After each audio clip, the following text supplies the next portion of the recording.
Majelis Hakim di Pengadilan Negeri, PN, Andoolo, Konawe Selatan, Sulawesi Tenggara, menggelar sidang lanjutan kasus dugaan kekerasan terhadap anak dengan terdakwa Supriyani, seorang guru honorer SDN 04 Baito, Kamis, 14 November 2024. Dalam sidang dengan agenda pembacaan pledoi tersebut, Jaksa Penuntut Umum, JPU, menolak nota pembelaan yang diajukan kuasa hukum Supriyani. Nota pembelaan yang dibacakan oleh kuasa hukum Supriyani tersebut menyatakan tuntutan yang diajukan oleh JPU ambigu. Oleh sebab itu, kuasa hukum Supriyan, Andri Darmawan, menilai kliennya harus dibebaskan dari jeratan hukum, karena berdasarkan fakta persidangan tidak terbukti menganiaya muridnya inisial D. Kami tim kuasa hukum memohon kepada majelis hakim yang memeriksa, mengadili dan memutuskan perkara ini, 1. Menerima pembelaan dari kuasa hukum terdakwa Supriyani dan menyatakan terhadap Supriyani tidak terbukti melakukan tindak pidana, kata Andri saat membacakan pledoi di Pengadilan Negeri Andoolo, Kamis, 14 November 2024. Dikutip Tribun News Sultra. Namun, jaksa menolak pledoi atau nota pembelaan yang dibacakan oleh dari kuasa hukum Supriyani tersebut. JPU menilai tidak semerta-merta menghapuskan atau meniadakan ataupun perbuatan terdakwa,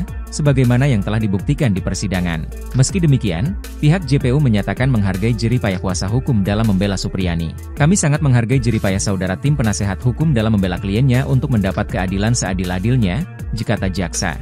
Jaksa berpendapat fakta-fakta di persidangan membuktikan bahwa perbuatan terdakwa telah memenuhi semua unsur yang didakwakan.